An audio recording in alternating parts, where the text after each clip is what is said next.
Friends, welcome to English Study Point. Friends, today here in this video lecture, I am going to discuss with you about pulp fictions. These type of fictions first developed in America during late 18th century and trend of such type of fictions got ended in late 19th century. So started in late 18th century and ended in late 19th century. Now let me tell you about why such type of fictions described as or categorized as pulp fictions, as because these fictions were printed on low quality of papers and those papers extracted from low quality of wood pulp. That is why such type of fictions characterized as pulp fictions. And pulp fiction is a form of creative writing that was available to American public during early 1900s. Please remember this. And also there is an important fact regarding pulp fiction, that pulp fictions were successors to dime novels. Dime novels also available in America, and these novels are also described as cheap quality novels that was available in America due to availability of printing press. Due to availability of printing press, there is production of books in massive amounts in a very cheap prices. So pulp fiction as well as dime novels are very cheap, which can be affordable by any class of people, whether they belong to aristocratic class or they belong to low class. So it can be affordable to any kind of people, and people used to literate themselves by accustoming themselves to such type of fictions. And these type of fictions as well as dime novels provide pleasure as well as entertainment to people. And also there was emergence of middle class during that time, so that kind of people wanted to literate themselves, and these novels can be a good source for them to entertain as well as literate themselves. That is why these type of fictions as well as dime novels proved beneficial to American middle class people. Now let us discuss about this fiction in a more elaborative way. So pulp fiction is also called as pulps. Pulp fiction को pulps भी बोला जाता है, because ये fictions उन papers पर print किए जाते हैं जो कि लो क्वालिटी के पेपर्स होते हैं, एंड ये पेपर्स लो क्वालिटी के वुड पल्प से एक्सट्रैक्ट हुए होते हैं. That is why these type of fictions are also called as pulps. And इन्हें इन एक्सपेंसिव मैगजीन्स भी बोला जाता है या फिर फिक्शंस भी बोला जाता है, क्योंकि ये चीप क्वालिटी ऑफ पेपर्स में प्रिंट किए जाते हैं जिनकी कॉस्ट काफ़ी कम होती है, जो कि हर क्लास या फिर किसी भी क्लास से बिलोंग करने वाले लोगों के द्वारा एफोर्ड किए जा सकते हैं. एंड ये जो फिक्शंस होते थे ये पब्लिश किए जाते थे 1896 में, एंड लेट 1950s में इनका ट्रेंड जो है ख़त्म होने लगा, एंड ये फिक्शंस काफ़ी ज़्यादा पॉपुलर हुए 1920s और 1930s के टाइम पर. This type of fiction. And अब बात करते हैं कि इस टाइप के फिक्शन में क्या क्या जॉनरास कवर किए जाते हैं. तो ऐसे टाइप के फिक्शंस में जो जॉनरास कवर किए जाते हैं उनका नाम है डिटेक्टिव या फिर mystery, science fiction, romance, fantasy, adventure, war. तो इन सभी के बारे में डिस्क्राइब किया जाता है ऐसे टाइप के फिक्शंस में. Then pulp fiction began to appear in earlier than First World War. तो फर्स्ट वर्ल्ड वॉर होने से पहले ऐसे फिक्शंस देखे गए थे, and got their name from the fact that they were printed on cheap wood pulp. So ऐसे fictions का नाम पल्प फिक्शन इसलिए पड़ा क्योंकि ये प्रिंट किए जाते थे चीप क्वालिटी के पेपर्स पर, एंड वो पेपर्स एक्सट्रैक्ट किए जाते थे चीप वुड पल्प से.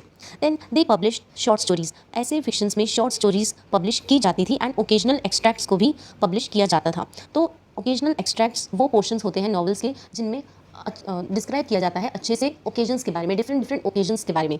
सो they publish short stories as well as occasional extracts from the novels. During 1920s they became extremely popular. Please remember this कि इनका ट्रेंड काफ़ी ज़्यादा पॉपुलर 1920s में रहा एंड 1930s तक पॉपुलर ही रहा.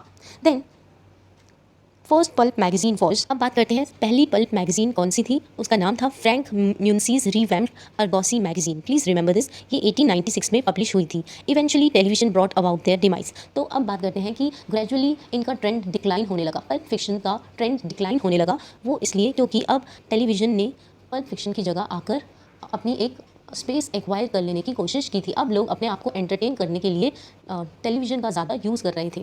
टेलीविज़न उनका एक सोर्स बन गया था जिससे लोग अपने आप को एंटरटेन कर पा रहे थे, एंड इसी की वजह से पल्प फिक्शन के ट्रेंड में डिक्लाइन होने लगा.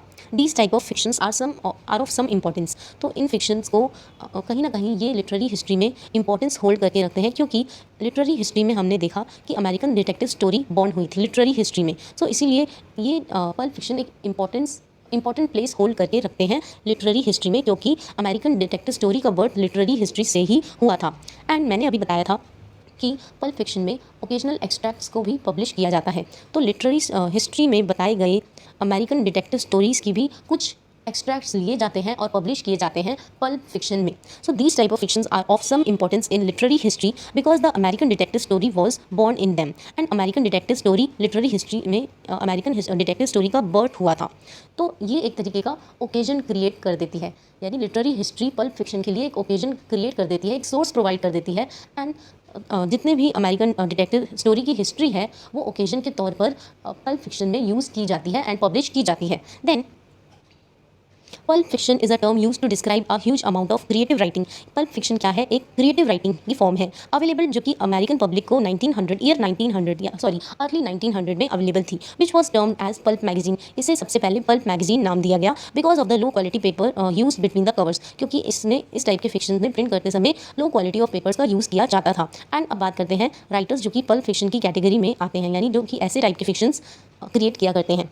तो उनका नाम है, फेमस राइटर्स हैं Carroll John Daly, Max Brand, H P Lovecraft, Raymond Chandler, Dashiell Hammett and Ray Bradbury. So ये सारे पल्प फिक्शन के राइटर्स हैं। देन अब बात करते हैं magazines printed on high quality paper. तो उन मैगजीन्स को क्या कहा जाता है जो हाई क्वालिटी ऑफ पेपर में प्रिंट की जाती है, उन्हें बोला जाता है ग्लॉसीज या फिर स्लिक्स। प्लीज रिमेंबर दिस, उन्हें बोला जाता है ग्लॉसीज या फिर slicks. Pulp gave rise to pulp fiction. तो पल्प्स ने, यानी पल्प्स क्या है? ये पल्प्स मैगजीन है। तो पल्प मैगजीन से धीरे धीरे शुरुआत हुई पल्प फिक्शन की। एंड इन्हें पल्प फिक्शन इसलिए बोला जाता था क्योंकि ये लो क्वालिटी ऑफ पेपर्स में प्रिंट की जाती थी एंड वो पेपर्स लो क्वालिटी के वुड पल्प से एक्सट्रैक्ट होते थे। Then pulps were the successor to dying novels. Pulp को बोला जाता है, इन पल्प्स मैगजीन को बोला जाता है कि ये डाइंग नॉवेल्स की सक्सेसर है, यानी डाइंग नॉवेल्स का जब ट्रेंड जाने लगा तब पल्प फिक्शन ने आकर जगह ले ली थी। एंड अभी मैंने सिमिलैरिटीज़ भी बताई, डाइंग नॉवेल्स भी, इन नॉवेल्स की भी अमेरिका में ही शुरुआत हुई थी। एंड इसलिए हुई थी ऐसी नॉवेल्स की शुरुआत क्योंकि उस टाइम पर प्रिंटिंग टेक्नोलॉजी अवेलेबल थी, जिसकी वजह से मैसिव अमाउंट में बुक्स का प्रोडक्शन हो रहा था एंड वो बुक्स लोगों को चीप प्राइजेस में मिल रही थी, जिससे लोग अपने आप को एंटरटेन भी कर पा रहे थे एंड इससे उन्हें लेजर टाइम में प्लेजर भी मिलता था ऐसी बुक्स को या फिर फिक्शंस को रीड करके। एंड साथ ही साथ लोग अपने आप को लिटरेट कर रहे थे, स्पेशली मिडिल क्लास लोग। एंड शॉर्ट फिक्शन मैगजीन्स, तो पल्प्स क्या है? सक्सेसर है डाइंग नॉवेल्स के भी एंड शॉर्ट फिक्शन मैगजीन्स के भी, 19th century short fiction magazines के भी। Then this marks the ending of this particular video. Hope this video will help you in your UGC NET English Literature exams.